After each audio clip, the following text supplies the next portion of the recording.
Alright, back at it. Welcome back once again. Cordy TheGreat, Poseidon Soundz, Down in Mob, all that, you know what it is. Today we're going to be looking at mixing a song with a 2-track beat. I'm doing this one specifically because one, the song that I used, I did mix with a 2-track beat. But to be fair, most beginning artists and a lot of artists these days just in general are using 2-track beats when recording, and they're not getting the tracked out files and they're mixing with them, which is cool for a certain point in your artistry. Up to a certain point, I always recommend using tracked out files anytime, but since there's a lot of people not using them, and including myself, I got comfortable with my mixing abilities enough that I can get beats from online producers if I feel like rapping over them and make a good sounding mix just using the 2-track WAV file. Save me a little bit of money and not getting the tracked out files. But all my songs that I do, that I rap over my beats, are tracked out and will continue to be tracked out files. But yeah, I just wanted to show you guys what I do to manipulate the 2-track beat to actually get a decent mix with it. And I really have two steps. It's a plug-in by Waves called Wave Center, and the other one is sometimes putting the reverb on the actual 2-track beat to put the vocals and everything, the vocals and the beat in the same space. But anyway, we're going to get into that in the tutorial coming up right now. Alright, let's get straight into it. Okay, so welcome back to the tutorial, and we're moving along, mixing the same song bottom up, my song Bottom Up, which is on Spotify, SoundCloud, Apple Music, iTunes, all the digital media outlets. Shameless plug. But it's the same song we've been using throughout this entire mixing tutorial series. So last time we completed the vocal chain, with the last step being the additive EQing. And this time I wanted to talk about 2-track beats, stereo MP3 stereo wave files that people now are often getting from YouTube. They're ripping directly from YouTube producers or remakes or instrumentals from actual songs, and they're using them and they're rapping over them. I used to do it all the time, and actually now I actually got back to using the 2 tracks MP3, well wave 2 tracks now, and I'll let you know that in a second. But to be fair, I always recommend getting the tracked out files. You're just gonna have all the controls over every element of the beat. If you don't know what a tracked out file is, it's the stem files to every instrument in the beat, every sound that's inside the beat, the kick, the snare, the lead, the synth bass, whatever sound is in the instrument tool, you'll get them individually in different tracks in the tracked out files, and that better lets you manipulate the entire mix, the entire song. And so if you go to any major studio, most artists are getting tracked out files, especially for they're doing for the actual album work. There are hit songs on the radio now because people are just so used to being cheap and getting these beats off the internet and these 2-track beats in most local studios. A lot of mix engineers will tell you that artists these days are just coming in and using the 2-track beats, and I don't knock people. I always recommend people going for the better quality for the work, but hey, if you don't want to, that's that's your work you got to put out. You're the artist, you got to deal with that. And so when I first started off, I didn't know about 2-track beats, so I was just using MP3s and rapping over them all the time. But I always recommend getting the tracked out file so that you can have the best quality mix. Anyway, I digress. And I'm going to get into me actually using a 2-track beat. And so the reason why I started to use 2-track beats again, let me say this, with my own beats that I make and the songs that I make over my own beats, it's always tracked out. Always track them out, always mix it tracked out because it's my beat. I don't want to pay for the tracked out files for every song that I use, that I hear for a different producer that I may want to use.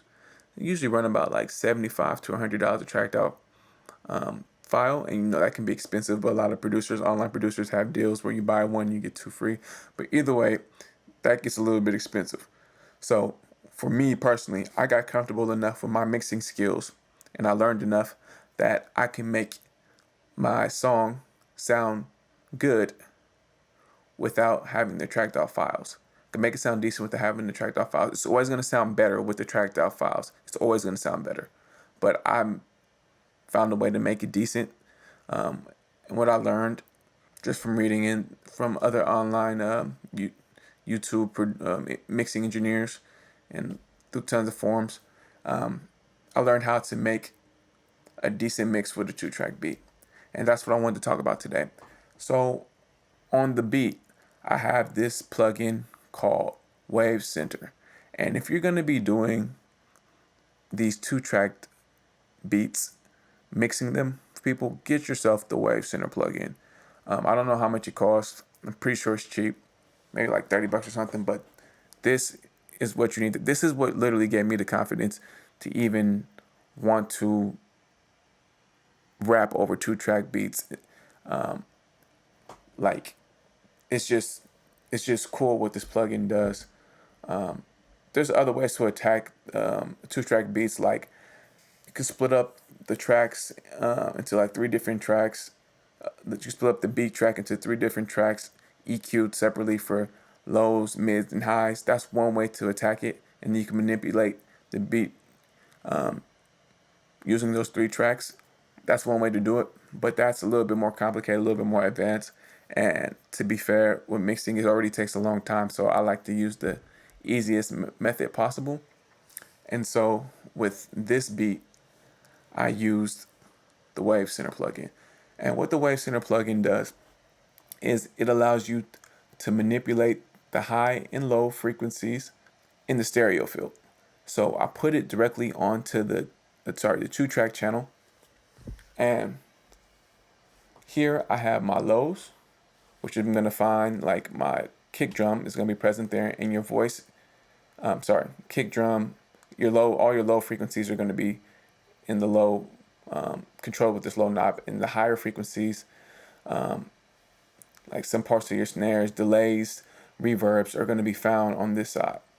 And so this allows you to push it, you see down here, allows you to push your lows more toward the center, which you want your kick drum to be like, your kick drum and your vocal to come through the stereo field in the center.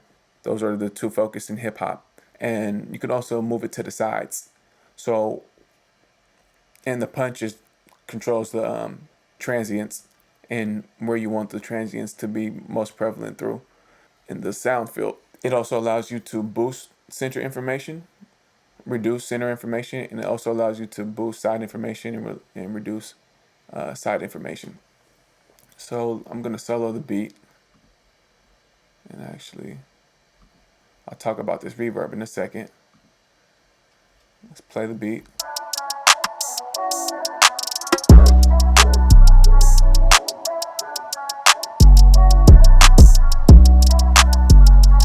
And so essentially what I did was I pushed the low end, the kick, just a little bit I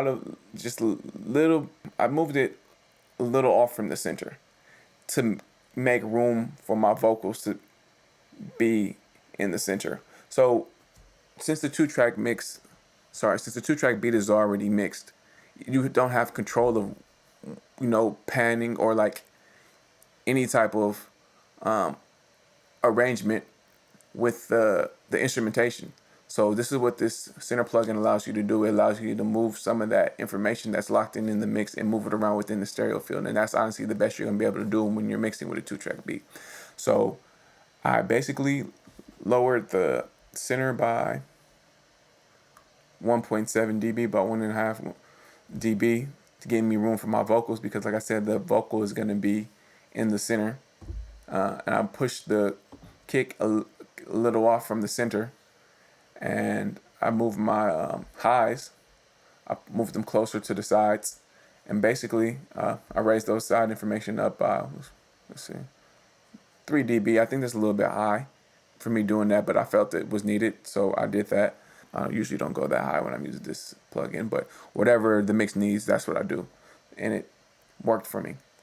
So yeah, I made room for the vocals by manipulating the sound field through this Wave Center plugin being applied to the 2-track channel, and that allowed me to make room for the vocal, which is the most important element in the song.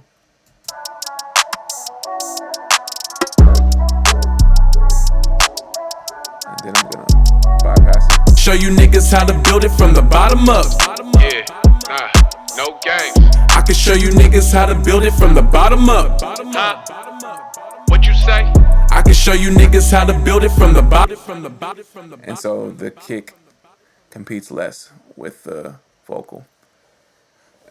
Also, another thing about 2-track beats, another trick that I learned is putting a reverb on the beat to put it in the same room as the vocals. And so what I mean by that is using a similar reverb that I used on the hook and on the vocals, and I used it on the actual beat so that it sounds more cohesive and so that it sounds like the beat and the vocals are in the same environment. And this is what it sounds like when I do that. Let me solo the beat.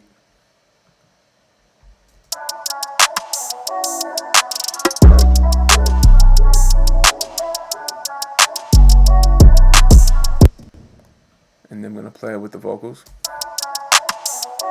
I can show you niggas how to build it from the bottom up. What you say? I can show you niggas how to build it from the bottom up. Yeah. So it makes everything sound more cohesive. It makes everything sounds like it's together. I don't use that all the time because sometimes I don't feel I need it. And actually, the last couple of songs that I actually mixed that was 2-track beats, I didn't use that. But when I can't get things to make it sound like one, that really helps out a lot. And the last trick is with these 2-track beats, the wave is usually already mastered. Although I have found there's some of the more professional online producers, or more experienced online producers, let me say that, is that they actually leave headroom when they send you the wave and MP3 files now. So you leave you like 5 or 6 dB of headroom so that you don't have to pull down the volume of the beat as much. Like I did with this beat, I had to pull it down by 12.6 dB to give me headroom to actually put vocals on there so that the master wasn't clipping and I wasn't reaching digital 0 before I actually did some more compression and limiting on the master. But so, like, you know, like I said, it's a 2-track beat, so you're squashing the hell out of this beat, especially if it's already limited. So it's only so much you can do with these beats in terms of manipulating it, but turn down the volume of the beat so that you allow vocals over it and it's not overshadowing the vocals. And then use the center plugin so that you can manipulate the stereo field, move your kick drum or your highs and your lows to whatever size that you need so that you can get it to fit.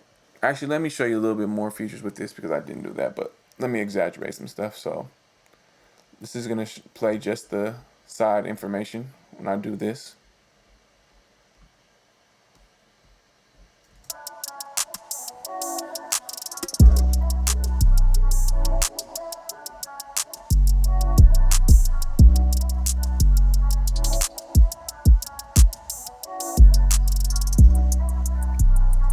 So we still actually get a little bit of the kick coming in through the sides because it's not completely in the center, like I was saying.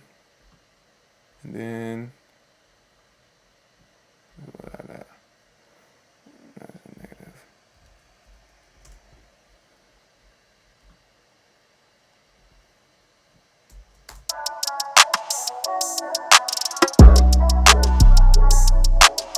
And then now you have more of the kick coming through, and you don't really hear too much of the sides, although you do still have some side information more toward the center. everything's not panned hard right or hard left. Now if I do, let's see. Let's not do that. But so basically, yeah, that's what it does. It allows you to manipulate the frequencies in the beat and push them to different sides, and reduce the volume of the sides and the center.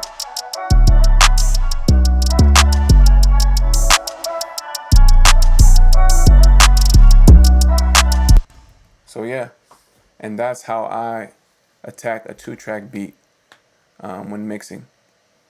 Once again, if you can, get the tracked out file.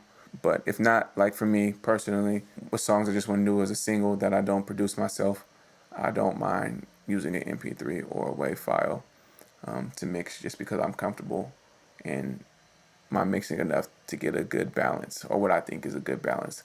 It's listenable. Thank you guys for tuning in. It's been great. It is like 3:50 in the morning right now. I stayed up late to knock this out so I can do some editing in the morning and get the video out to you guys. But anyway, we're moving on. I'm not sure what I'm going to attack next in this mix, but we got the vocals done. We got the beat done. I may talk about my delays and my reverb next. After that, probably leveling, and then we'll move on to the mastering, to the master bus. Thanks for tuning in. It's Corey D the Great, aka Poseidon Soundz, Downer Mob, all that shit. Y'all have a good night, good morning, whatever time it is out there for y'all. And yeah, we're gonna keep this going. Hit me up with comments, questions, anything guys you guys want to see me, anything else you guys want to see me do, any other requests. My last video was the Afrobeat video and me making an Afrobeat, so I got back to the tutorials with this one. But yeah, I'm basically showing you guys how I go through a complete mix so that you guys can apply this for yourselves. Let's keep this community going. Let's grow. All these videos are actually going to be put on YouTube soon, so look out for that. And subscribe, like when they're on YouTube, and keep this thing going. Check out my music, Corey D the Great, on all platforms. All platforms you find music, I'm there. Shit. All right, y'all. Have a good night. You know what I say? Fuck y'all.